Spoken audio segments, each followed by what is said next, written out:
you two get on real well. Yeah. And 5s and 9s actually partner.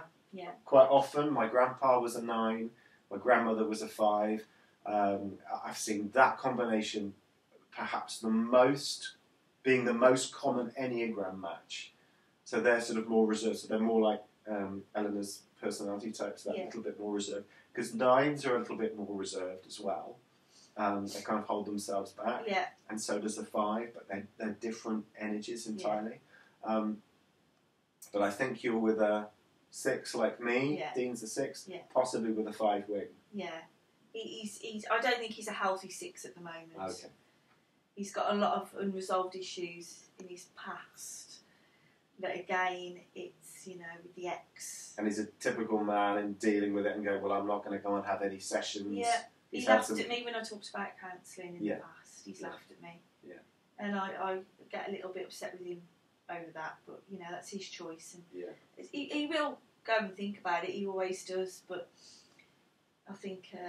well, as I said he earlier... needs to act on it, maybe. Well, it's the classic thing of, if it's not broken, don't fix it. And people go around in life patching themselves with them. They've got their issues, but they drink, or they overwork, or they're addicted to various things, and they're lacking that inner peace. But they just get on with it by buying stuff and having holidays and this clothes. This is what I've said to him, and tranquilising themselves, basically. He can buy all these things. He works and works and works and works ridiculous hours. And he'll go and buy clothes, like posh, expensive, ridiculous clothes that he doesn't need, or he's never going to wear out because he doesn't go out. And I said to him, why are you doing all of this? Because you're not going to get any benefit from it. It's a pointless exercise. But people think that it will make them happy, and if they've what worked he hard... said, Well, I want to wear my shirt at home on my own watching TV. Yeah. And they feel that there's nothing wrong with that. Okay. But if they're conscious enough that they realise, I'm not actually happy. Why aren't I happy? I've bought this, or I've got this now. Why am I still not happy? Why am I still worried? Why am I still struggling? He'll say things like, it's never enough. He's got everything. And again, I can see he's got a good job. He's got a nice car. He's got a beautiful daughter. He's got me. He's got a family that cares for him. He can go out when he wants. We go on holiday. So for me, he's got a house. He's always got to be better, and I think that's quite sad that he feels he's always got to be better, because be grateful for what you've got, be happy with what you've got, and like you say, live. You've got everything.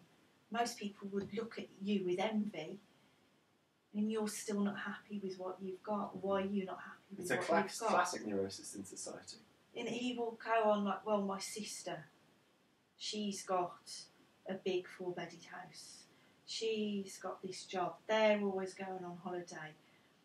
They go out eating all the time. They've got this little nuclear family.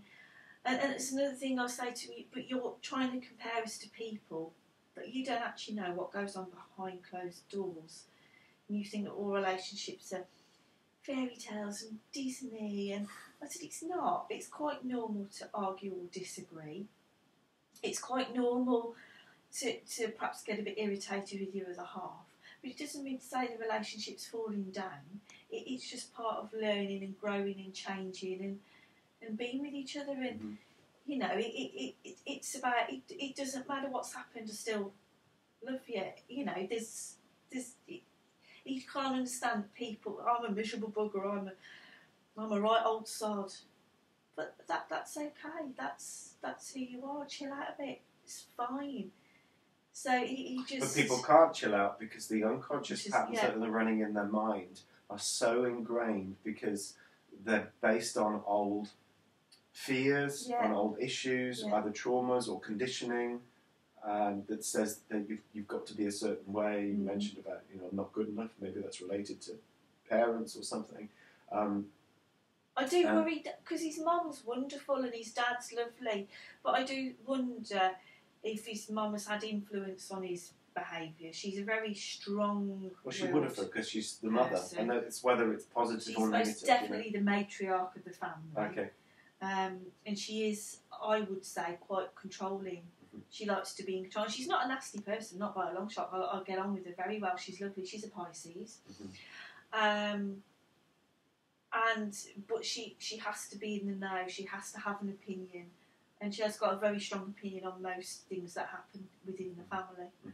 And I just wonder sometimes if he feels like he hasn't lived up to everybody else's expectations, because his one sister has done very, very well, and she's wonderful. But she might be an Enneagram type 3 or an 8, and they're naturally the get ahead in life type people. She is very, very. Yet they're not, unless you're healthy within your Enneagram type, you might have the success outwardly.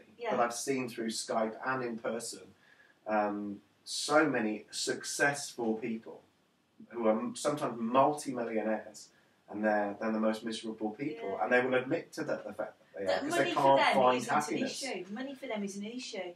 But I know for a fact that their marriage isn't great and wonderful. They have got issues, but you know that's not what he only sees the outside bit.